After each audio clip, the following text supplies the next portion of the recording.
Dobar dan, poštovani gledatelji. Godine nisu važne. Često to čujemo od starijih koji bez obzira na životnu dob i dalje imaju niz interesa i aktivnosti. Oni doista dodaju život godinama. A kada se još i teške životne okolnosti, poput potresa, života u kontejnerima i neizvjesnosti o povratku pod vlastiti krov sruče na ta leđa, onda je doista volja za aktivnim životom vrijedna divljenja. Upravo su takvi umirovljenici s dijela Banovine koji su se protekle 2 godine okupljali oko projekta Godine nisu važne i prkosili svim nedaćama koje su ih pogodile. Projekt Godine nisu važne započeo je baš u vrijeme kada ljudima bila neophodna psihološka pomoć, a to je vrijeme pandemije i potresa. Kad smo obilazili ljude na terenu, shvatili smo da ljudi dosta su željni i razgovora i podijeliti svoje iskustvo i svoje probleme s kojim su suočili u vrijeme i potrese i pandemije. Tako da naše razgovaronice i radionice bili su temeljene na osluškivanjima krajnjih korisnika kako bi poboljšali njihovu kvalitetu življenja i kako bi se oni još brže i što više resursnije se vratili svojem svakodnevnom životu. Ja sam sudjelovao kao volonter na projektu Godine nisu važne ispred udruge KAS Sisak. Na dosta radionica sam dolazio, ali evo izdvojio bi možda radionice koje se odnose na izlete, gdje sam zajedno sa umirovljenicima posjetio Čakovec, Suhopolje, Đurđevačke Pjeske, gdje smo se družili sa umirovljenicima, gdje smo promovirali aktivan život u mirovini i gdje smo pričali o raznim temama, te bi svakako izdvojio okrugli stol na kojem sam sudjelovao, gdje su bili razni stručnjaci iz područja zdravstva, socijale, vodeći ljudi koji vode dom zdravlja i slično, gdje se govorilo o važnosti zdravlja umirovljenika, podizanje svijesti o važnosti kretanja i sličnim temama.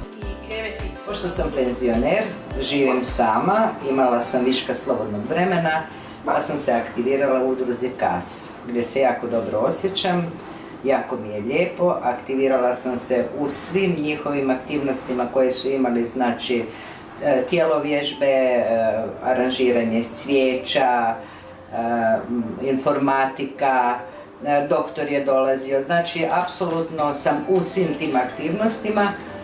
Puno radim, bavim se sa dekupažom i sa tim, prenosim znanje na mlade, družim se sa mojim penzionerima, upoznala sam tu puno novih ljudi, prekrasnih, i to je to. Ja sam se u udrugu KAS uključila prije nekoliko mjeseci, imala sam nekakvih zdravstvenih problema i to mi je jako dobro došlo da odvratim pozornost od problema koje sam imala. Uključila sam se u Godine nisu važne projekt, jako sam zadovoljna. Prva od tih akcija je bila pričanje priča koja me se jako dojmila, a nakon toga to je bilo vrtlarstvo, izrada umjetničkih predmeta, od novih materijala za koje do sada nisam niti čula, muzgumi, pa izrada adventskih vjenčića, priprema za Valentinovo i uz dobru volju osoba koje se bave i volontiraju već duže vrijeme u KAS-u i u narednom periodu sam se uključila u izradu ukrasnih predmeta. Kroz to učim, družim se, lijepo nam je i podržat ću svaku takvu akciju i u buduće. Provedbi aktivnosti pomogli su nam brojni volonteri, pomažući starijima oko izvođenja vježbi, doprinijeli su promociji međugeneracijske solidarnosti, a posebno smo ponosni jer su i sami umirovljenici postali naši volonteri koji su se uključili i druge aktivnosti udruga.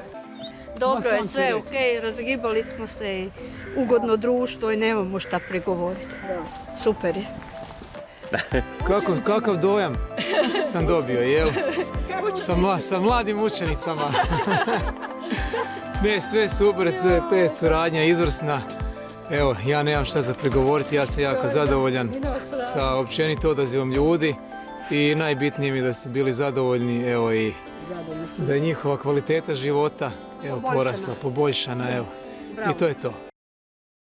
Evo i ovo je bio isječak iz filma koji je rađen u sklopu projekta Godine nisu važne. Projekt je upravo završio.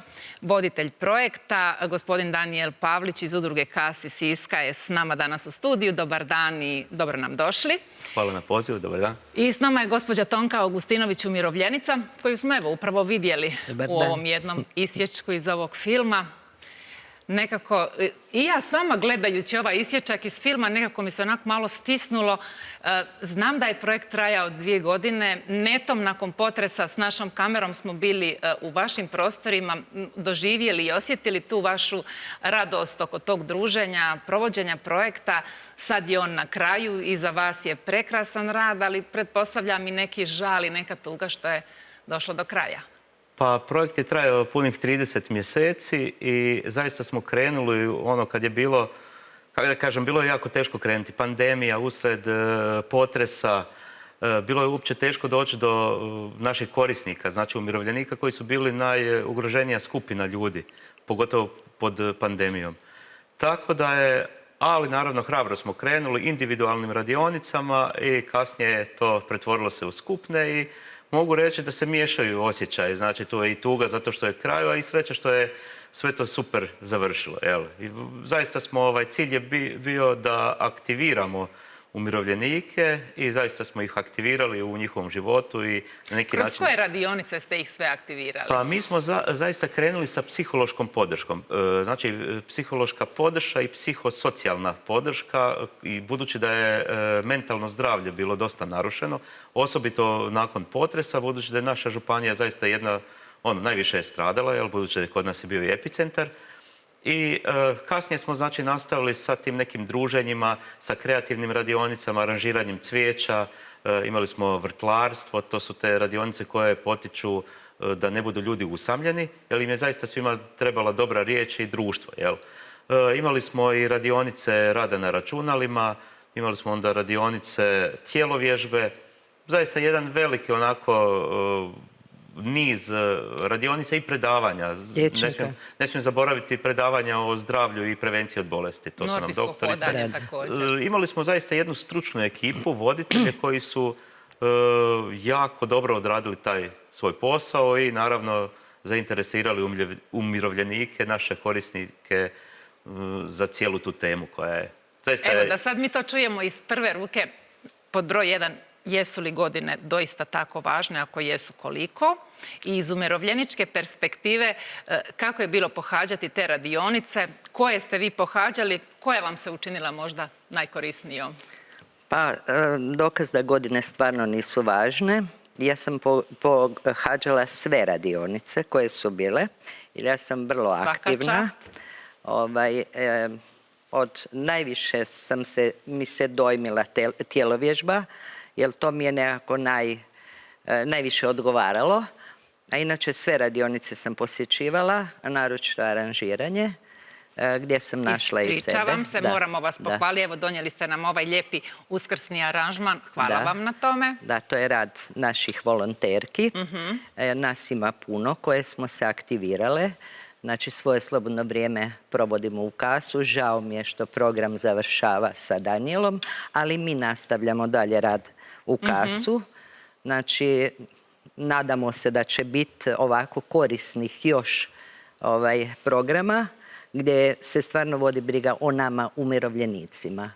Što je se vama učinilo da je za umirovljenike, ne možda vama osobno, nego evo nekim vašim prijateljima i kolegama s tog područja, da je bilo najkorisnije od svih ovih projekata? Pa mislim da se svako našao u tome projektu. Znači, bilo je za sve vrste. Hoćemo od liječnika, hoćemo od informatike, hoćemo od sve ovo što je Danijel već nabrojio. Znači, svako je od nas umirovljenika nešto našao za sebe. Uglavnom, svi smo se našli u tome. Za mene osobno, velim, bila je tjelovježba plus aranžiranje. A ovi mojih kolegice, znači, koje su manje pokretne ili boležljive ili tako, one su se našle u vrtlarstvu, u aranžiranju i tako. Mislim da sve je bilo apsolutno pozitivno. Evo, nekako ovih dana obilježavamo i 3. godišnjicu od potresa na Banovini, Baniji, kako god. Kako se vi osjećate tamo? Kako tamo ljudi žive? Evo, mi se obraćamo toj starijoj populaciji. Smatrate li vi da ste i vi sad nekako prigodničarski, da vas se posjećuje kao što se posjećuje, ne znam, primjerice Vukovar u 11. mjesecu? I jel se ljudi osjećaju tamo zaboravljeno? Kako? Pa mi smo zapravo i kroz ovaj projekt izlaskom na teren našli jedno stanje koje je bilo dosta zabrinjavajuće, koje se nismo se zapravo nadali. Dosta naših korisnika je korisnici socijalne pomoći, znači to su ne smijem reći socijalni slučajevi, ali doslovno je socijala.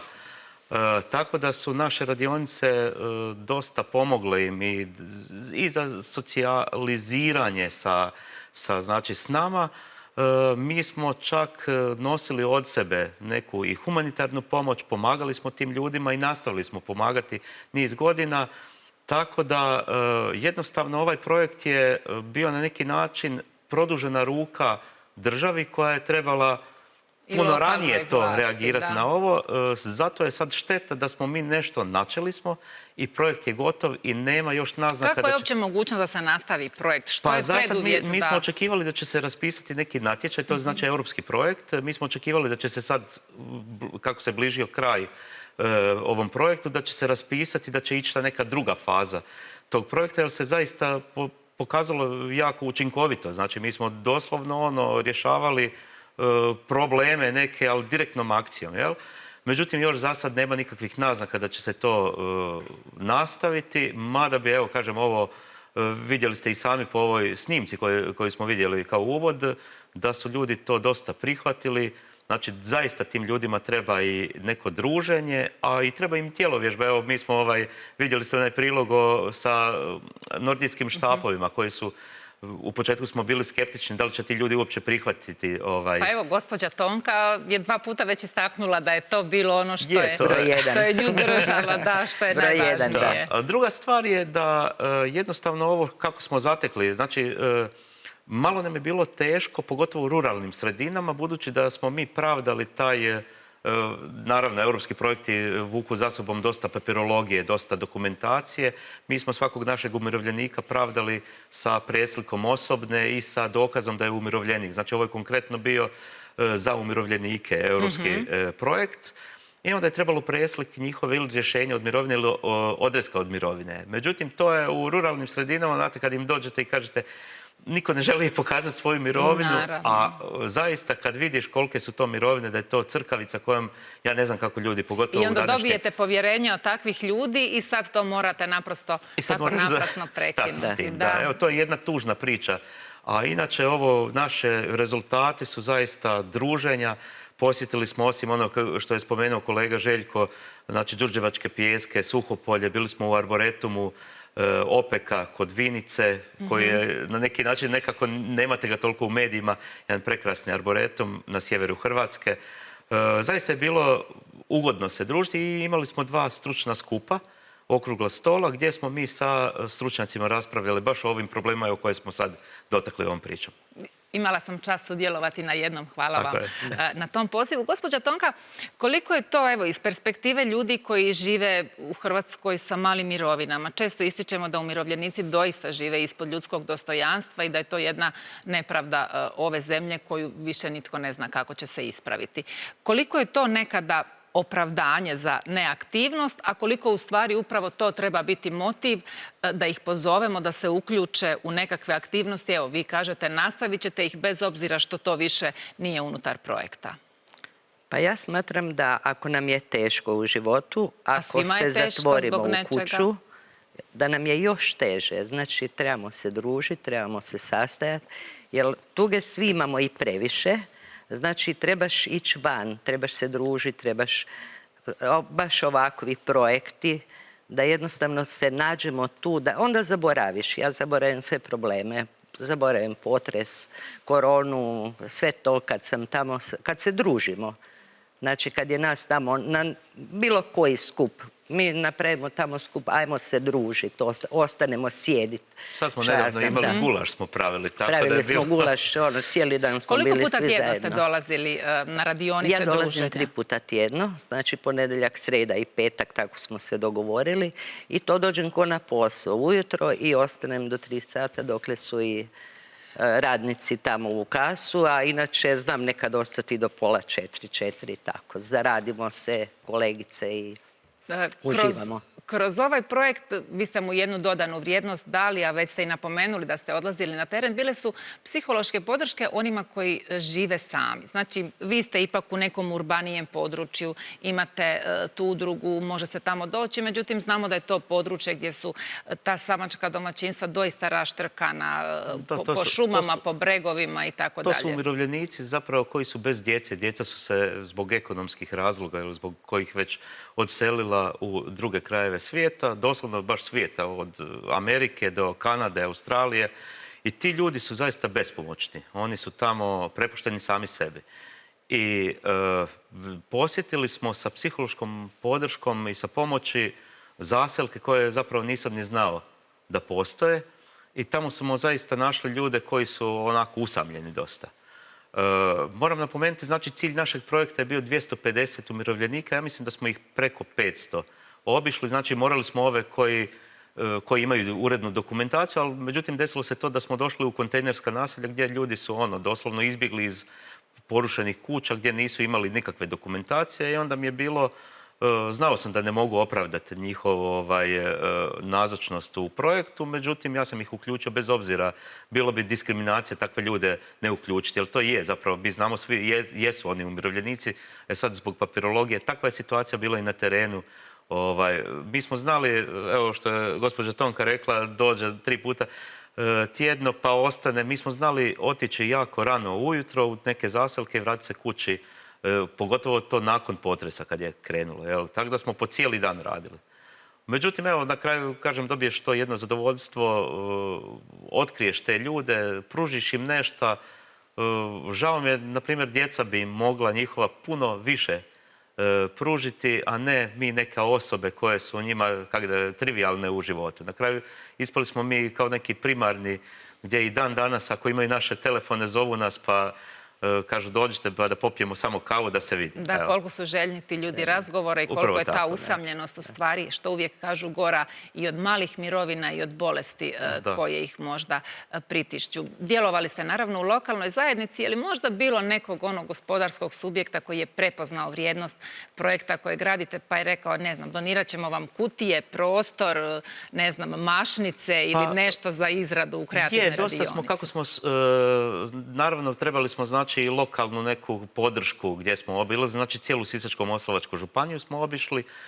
Tu nam je uvijek kod lokalne zajednice, tu smo koristili knjižnice gdje se inače umirovljenici već okupljaju. Jako lijepe smo imali suradnje, ne znam, Topusko, Kutina, Novska, u Petrinji smo u kontejnerskom naselju surađivali sa Crvenim križem. Tako da širili smo tu priču.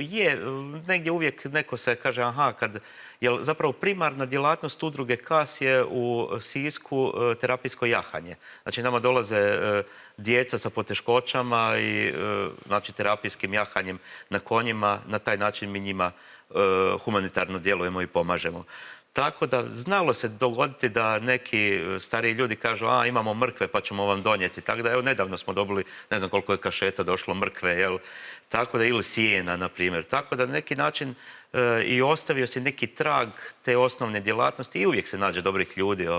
Samo ih treba potaknuti, apsolutno. Informirati. Je li ostao i dalje interes, gospođa Tonka, vaših kolega, umirovljenika i prijatelja za daljnji dolazak u KAS ili možda za neku drugu aktivnost koja postoji na vašem području, da iziđu iz kuće, da nekako se aktiviraju? Pa od druge aktivnosti ja baš ne znam, a ovdje u KAS-u koji jesmo i nadam se da će nas biti još više, mi ostajemo dalje. Mi ćemo dalje raditi, radimo za donacije, moram istaknuti da nam je mlini pekare omogućili da kod njih postavimo svoje donatorske kutice, neke srčeka, neke jaja, neka privjeske i tako da ono baš da nije čista donacija. Vi biste ostavili tamo pa da netko nešto donira kako biste vi... Ako donira, onda mu se da poklon. Tržnica nam je omogućila, naša sisačka kontroba, jel? Da. Da kod njih možemo isto izlagati. Besplatno, evo, to bi rekla onako posebno naglasila, da su nas prepoznali i pomogli. A to vam je to, da nešto napravimo, u biti za te konjiće, za to. Mi nemamo mrkve, ali ćemo na neki drugi način napraviti. Pronaćete način da dođete do mrkve. Da dođemo do mrkve, da.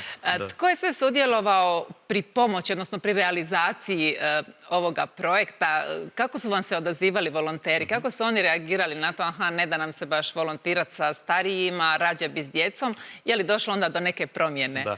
Pa mi smo zapravo nositelji projekta, znači udruga KAS iz Siska, a partnerske udruge su bile Agencija lokalne demokracije iz Siska, zatim Crveni križ iz Siska i udruga invalida rada Siska. I onda su oni zapravo pomogli nama da prikupimo, da dođemo. Znači i informirali putem informacionih sredstava. Mi smo znači u medije slali točno kad se gdje održava, znači termine i tako da su na taj način smo prikupljali, ali naravno i uz partnerske organizacije. Volonteri su tu dosta dobro odigrali svoju ulogu u projektu, družili su se zajedno sa umirovljenicima. Ovo, kao što je rekla Barbara, znači tu je desila se ta međugeneracijska solidarnost. I to je ono najljepše što se uvijek događa. Tako je. Starija osoba sa jednom mladom, kad i razmjene iskustva i na neki način... To uvijek bude najljepše i mi tu moramo stati. Evo, ako ne Evropska unija, daj Bože da vas lokalna zajednica bar negdje čuje, da smo ih barem mi potaknuli na razmišljanje našim današnjim razgovorom, da vam iziđu u susret sa barem nekim minimalnim sredstvima, da nastavite sa ovim hvale vrijednim projektom. Ja ću sad samo intervenirati prije kraja u ovaj aranžman, jer je gospođa Tonka ovo donijela meni.